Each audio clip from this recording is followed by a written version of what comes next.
qué es importante las técnicas de la oratoria? Porque uno puede tener el conocimiento, pero hay otra cosa, que hay que saber transmitir, ¿qué? El conocimiento.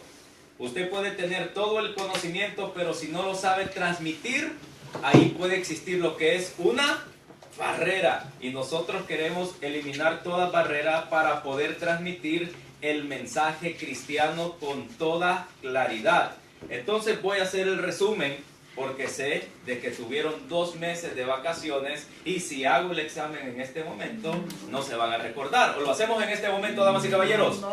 No lo hacemos. Entonces vamos a resumir para entrar a lo que es la clase la semana que viene, porque necesito que tenga en claro las bases para que la semana que venga ya podamos entrar a profundidad, que sería la última semana de oratoria, porque las últimas 2 semanas son las presentaciones. Cada uno de ustedes va a pasar por 10 minutos. Muy bien. En la hoja que usted debe de tener, que le di hace aproximadamente un mes, tenemos lo que dice las técnicas de oratoria. Habla en público con carisma y eficacia. ¿Quién tiene este papel? Todos lo tienen que tener. Luego les di las técnicas de oratoria, que es la página número 2. Sí. Todos lo tienen que tener. Si en dado caso no tiene alguna, aquí van a estar las 2. Usted no tiene la 2. Le doy la número 2. Aquí están las hojas que no tiene, que son 2.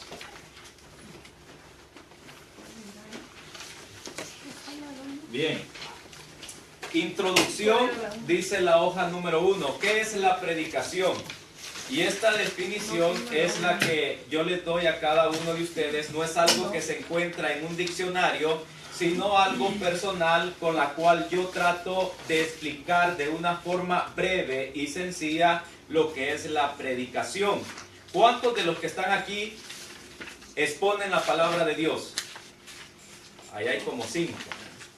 ¿Y qué significa la predicación según la definición que tengo aquí?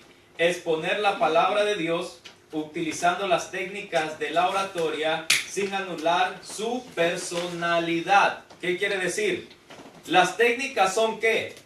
Universales. Pero cada uno va a imprimir su propia ¿qué? Personalidad. Yo tengo que utilizar mis manos en el momento que estoy exponiendo, pero la pregunta es, ¿usted las puede mover como yo las muevo? ¿Usted se mueve como yo me muevo? ¿Usted puede hablar como yo hablo? Entonces, usted va a utilizar las técnicas, pero sin anular su personalidad. El método que he compartido con ustedes, ¿cómo lo he llamado? El 500%. Esta es parte del examen. El método que voy a compartir con ustedes lo he llamado el 500%. ¿Por qué? Porque cada uno de los 5 puntos que voy a hablar a continuación tiene que hacerse en un 100%. Aquí va el primer 100%, la espiritualidad del expositor católico, predicador entre comillas. Porque ¿quiénes son los predicadores oficiales de la Iglesia Católica? Sacerdotes. La jerarquía, el obispo, el sacerdote ministerial y el diácono.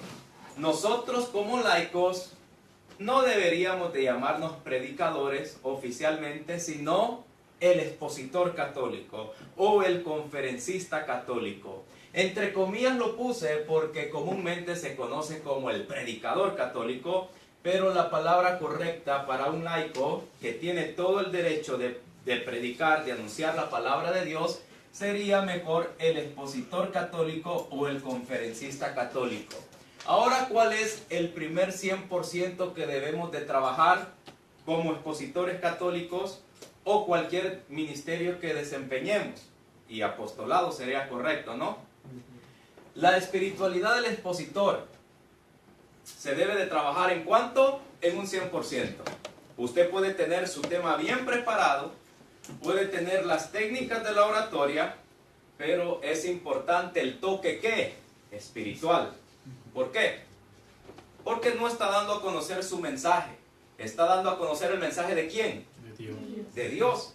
¿Y quién es el instrumento en ese momento? Pues, Usted, el expositor. pero para transmitir no únicamente información, sino que uno tiene que llegar como instrumento al corazón de las personas. ¿Sabe quién lo va a hacer? Dios. ¿Quién es el que va a utilizar Dios para exponer la palabra de Dios? Nosotros. Y para ser utilizados por Dios debemos de estar en comunicación ¿con quién? Con Dios. Con Dios. Entonces ahí está. Y la forma en cómo nosotros alimentamos nuestra vida espiritual es a través de los sacramentos y a través de nuestra oración personal, como también las oraciones comunitarias. Voy a ir al segundo. Este sería el primero. Este sería el segundo. Uno tiene que trabajar en la estructura del bosquejo. Hay muchos libros que hablan cómo hacer una estructura del bosquejo, pero lo he tratado de hacer de una forma sencilla. Un bosquejo tiene que tener título, introducción, el desarrollo y la conclusión. El martes que viene vamos a trabajar en profundidad esto: el título, la introducción, el desarrollo y la conclusión. ¿Cuánto debemos de trabajar este segundo punto? Un 100%. Porque la introducción y la conclusión son importantes. ¿Sabe por qué? Porque sí, el desarrollo es importante y eso nos va a tomar la mayor parte de nuestra exposición. Pero la gente lo que más se va a recordar es de la introducción y de la conclusión. Y eso lo vamos a trabajar la próxima semana. Otro aspecto que debemos de trabajar, número 3, es en la imagen, la proyección. Y esto incluye el vestuario, el lenguaje no verbal, la modulación de la voz. Utilizar voz mediana, voz baja y voz alta. Si no, vamos a parecer muy planos, ¿no? Imagínense, yo predico, y esto me cuesta a mí todavía, predicar únicamente con voz alta. Hermanos, Cristo tiene palabra. ¿Qué es lo que va a pasar? Me voy a lastimar. Me va a enfadar. Y voy a enfadar a la gente que está aquí escuchándome. Entonces, ¿cuál es la voz que debemos de utilizar? Yo siempre digo la voz mediana y luego la vamos a adornar con voz alta y voz baja. Cuando yo predico con los jóvenes o expongo la palabra de Dios, ya ve, yo también me trabo. Cuando expongo con los jóvenes, yo manejo la voz mediana, la voz alta, la voz baja, pero también trato de incorporar la voz rápida. A veces con los adultos, pero con los jóvenes lo hago más. ¿Por qué? Porque el cambio de voz, ¿qué es lo que hace? Llama la atención ¿de quién? De las personas. En este momento estoy viendo que algunos están pensando en otras cosas, en las vacaciones, en el ponche mexicano. ¿Cuántos tomaron ponche ahora en Navidad? Que estar acá. Entonces, cuando uno está enfrente, uno percibe la atención de la gente. Entonces, ¿qué es lo que hay que hacer? Hay que llamar la atención de la gente. ¿Cómo? ¡Hey, escúchame! No, tengo que utilizar mi voz. Hermano, ¿cuánto te leen? Entonces, uno puede utilizar diferentes tipos de voz. Ahorita no siento la inspiración de hacer una voz rápida, pero cuando siento la inspiración la puedo hacer en cualquier momento para llamar la atención de los oyentes. Tenemos que ver el movimiento escénico. Hemos visto que está el centro, la derecha y la izquierda. Entonces, no estoy diciendo que tiene que seguir al pie de la letra todo lo que le digo. Porque a veces, cuando estoy con jóvenes también, soy capaz de subirme en una mesa o en un asiento, porque todo va a depender según las circunstancias. Pero yo tengo que darme cuenta que tengo mi punto de partida y luego tengo lo que es la parte derecha y luego tengo lo que es la parte izquierda. También les he aconsejado de que uno puede caminar para acá, tener contacto con la gente, pero si quiero ir de regreso a mi punto de partida, ¿qué tengo que hacer? Caminar bien. Si hago esto, le voy a dar la espalda. Pero ¿qué pasa si vengo hacia acá, veo hacia allá? No le doy la espalda y vuelvo a mi punto de partida. Todo eso lo vamos a practicar. También debemos de aprender a utilizar el micrófono. ¿Cómo tiene que ir? a cierta distancia, ¿no? A 3 a 5 dedos de distancia. Todo dependiendo de los efectos que quiera hacer también. Es decir, todo va a depender de los efectos. Otra cosa que siempre me ha llamado la atención es del lenguaje no verbal. Por eso traje suéter. Ahora me acordé, aparte que está haciendo frío, quiero recordarles también de que es cierto que a uno a veces tiene que exponer la palabra de Dios con formalismo. Por el evento, tiene que ir de saco, tiene que ir con manga larga.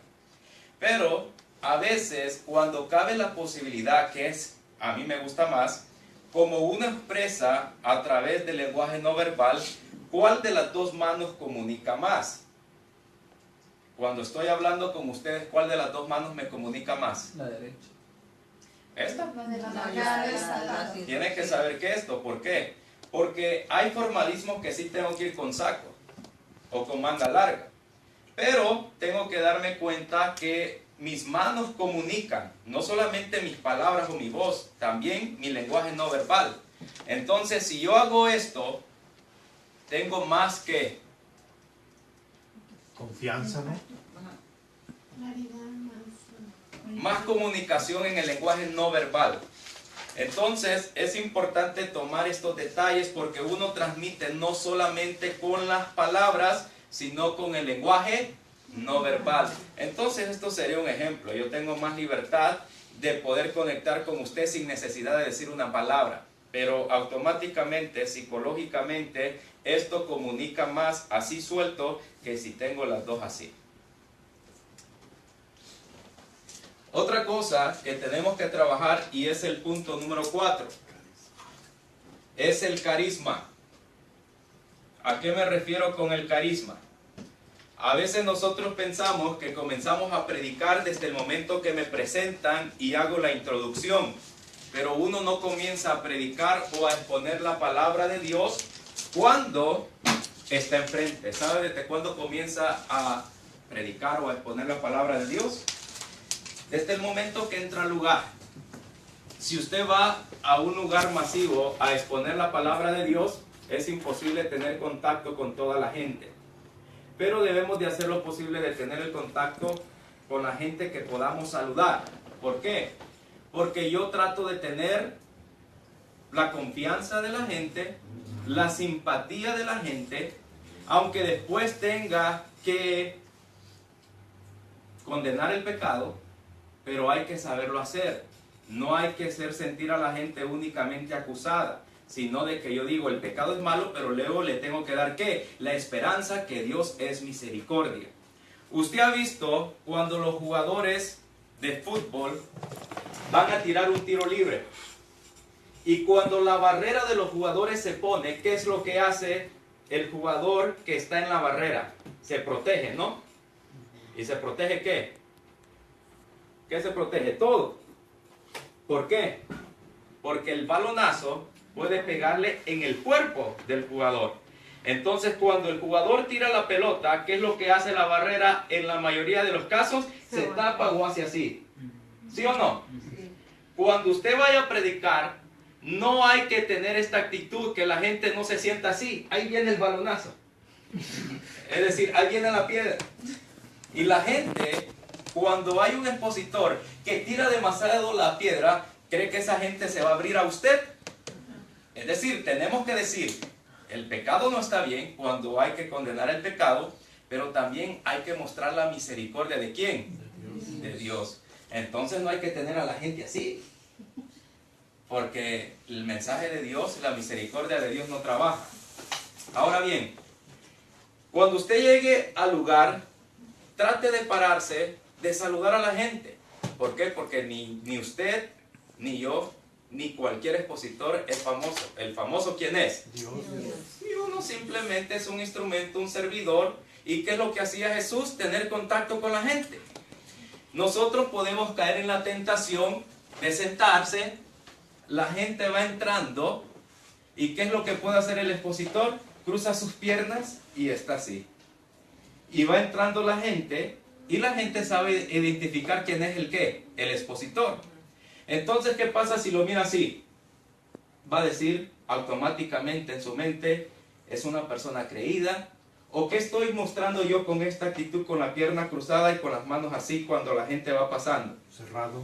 Este está cerrado, no se quiere comunicar conmigo, no quiere relacionarse conmigo. Lo que tiene que decirme la otra persona no me interesa.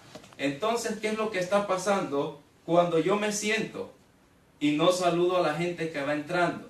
A lo que pueda, no estoy diciendo que a todos, pero es muy importante que lo mire, ¿qué? Suelto. O puede estar en su lugar, en su mesa, si tiene material, pero usted tiene que estar abierto, ¿qué? A la gente, porque entre más abierto lo mire la gente antes de comenzar a exponer, ¿qué es lo que va a pasar cuando llegue enfrente? La gente va a estar, ¿qué? Más receptible a lo que usted tiene que decir. Entonces, nosotros comenzamos a exponer la palabra de Dios desde antes que nos paremos, ¿a dónde? Enfrente. Y cuando nos paramos enfrente y la gente ha visto que no somos creídos o que no aparentamos ser creídos, o que cuando expongo la palabra de Dios, yo no estoy ahí para vender mis productos, yo no estoy ahí para hacerme famoso, para poner fotos en Facebook, o para tomar fotos que estaba ahí firmando el libro, firmando el CD. Eso se puede hacer, pero la gente tiene que darse cuenta que el expositor está ahí ¿para qué? Para servir. Y la forma en cómo servimos es relacionándonos con ¿quién? Con la gente, con el pueblo. Se fue la luz y vamos a terminar. ¿Qué hora es? 8:10. 8:10. Bueno. En la segunda página, que es esta, voy a ir del 1 al 5. Les tengo noticias. Cuando llegue al 5 nos vamos. El problema es que en cada uno me tardo 10 minutos. No, lo estoy resumiendo. Nos vamos a ir temprano. Yo no soy como los políticos, trato de no ser. Pero a veces sí, no cumplo, pero no trato. Trato de cumplir. ¿Cómo controlar el miedo? ¿Cuántos tienen miedo de exponer la palabra de Dios? ¿O cuántos han sentido miedo, nerviosismo de exponer la palabra de Dios? Les tengo noticias. Yo también me pongo nervioso. Ahorita estoy nervioso. No se me nota. ¿Por qué? Porque el miedo se quita. No. Porque se va a quitar cuando tan. El miedo se controla. ¿Cómo se controla el nerviosismo? Primero tengo ahí espiritualidad. Espiritualidad. Número 2, experiencia. Entre más lo haga, más experiencia y mejor va a aprender a dominar lo que es el miedo escénico. Luego, el conocimiento sobre el tema. Si usted va a dar una charla y no se ha preparado adecuadamente, ¿sabe qué es lo que va a pasar? El miedo nos va a controlar. Entonces, ¿cómo controlar el miedo? Espiritualidad, experiencia y el conocimiento sobre el tema que va a exponer. Número 2. ¿Qué debe de transmitir el expositor de la palabra? Son 3 cosas que debemos de transmitir. Ahora ya estamos enfrente. ¿Qué tenemos que transmitir nosotros los expositores de la palabra de Dios? Son 3 cosas importantes. Y recuerde que le he dicho que cuando enumeremos tiene que ser así, enfrente, mostrando su palma. Porque si hago así, así, puede ser de que yo esté escondiendo algo. Y esto lo he repetido muchas veces. Así que así, miren mis manos, yo no tengo nada que esconder. Hay 3 cosas que tenemos que transmitir. Número 1, emociones. Número 1, emociones. ¿Qué emociones? ¿Cuáles son las emociones que hay? Reír, llorar, reflexionar. ¿Cómo hacemos para hacer reír, llorar y reflexionar a la gente? ¿Por qué reír? Porque Cristo es alegría, ¿sí o no? Pero hay momentos en que la gente va a llorar, ¿por qué? Porque está tocando un punto que está llegando hacia las emociones ¿de qué? De las personas. ¿Y qué pasa cuando las personas lloran? Sanan. ¿Cómo hacemos reflexionar? Una vez más, las emociones que tenemos que transmitir es alegría, llorar, en el buen sentido, ¿Y qué más? Reflexionar. ¿Cómo se hace eso? A base de historias. ¿Y por qué he dicho esto? Porque aquí tengo Evangelii Gaudium, exhortación apostólica que firmó el Papa Francisco, pero es una elaboración de una convocación de los obispos. Y esta exhortación apostólica habla sobre la evangelización. ¿Y sabe qué es lo que dice el Papa Francisco en uno de los capítulos aquí referente a la homilía? Es que dice que los sacerdotes, pero puede ir aplicado también para nosotros los expositores, es que dice que el expositor tiene que transmitir lo que yo estoy diciendo, emociones. No es algo que yo estoy inventando. Él dice que cada homilía tiene que tener una idea, un sentimiento y una imagen. Una idea, un sentimiento y una imagen. Y nosotros transmitimos emociones a base de las historias, porque ¿qué es lo que va a hacer las historias? La gente se puede reír, como puede llorar o como puede reflexionar. ¿Qué más debemos de transmitir? Conocimiento. Cuando se para enfrente, ¿qué es lo que tiene que transmitir? Conocimiento, que es el punto número 2. ¿Usted está enfrente para entretener al pueblo? No. Está ahí para servir al pueblo y darle conocimiento. ¿Y cómo va a transmitir el conocimiento? Pues para eso ha investigado su tema, para transmitir ese conocimiento que puede aplicar la gente. Número 3, influencia. ¿Qué quiere decir influencia? Llevar a la gente a la acción. Entonces, repito, ¿qué debe de transmitir el expositor? Emoción, conocimiento, influencia. ¿Cómo puedo hacer para influir en la persona? Se recuerda que la persona se va a recordar más de la introducción y de la conclusión que todo el tema. En la conclusión es el momento de influir. Por ejemplo, yo he hablado del matrimonio y estoy dando un ejemplo y yo digo, para terminar o para concluir, esto mi esposa siempre me ha corregido, porque yo decía para terminar, para concluir, pero me tardaba como 20 minutos más para terminar y concluir realmente. Entonces, cuando usted diga la palabra para terminar o para concluir, ahí es el momento de la conclusión. ¿Y cómo vamos a concluir? A base de resumir los puntos que he tocado en el desarrollo. Por ejemplo, hablé del matrimonio. ¿Cómo tener un matrimonio feliz? Y yo puedo decir, para terminar, quiero concluir con los 3 puntos que toqué con ustedes para tener un matrimonio feliz.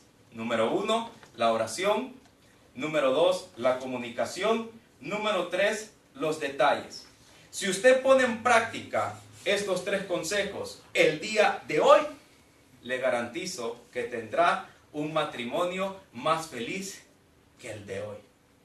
Es decir, estoy tratando de influenciar a la persona a que ponga por obra los consejos que yo estuve compartiendo en el desarrollo. Y eso lo vamos a ver también la semana que viene. Voy a ir de una vez al punto número 5.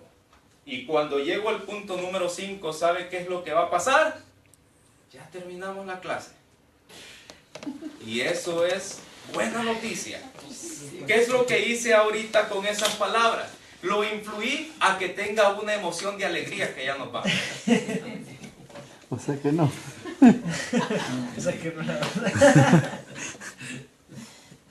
Número 5, hablamos de la conclusión.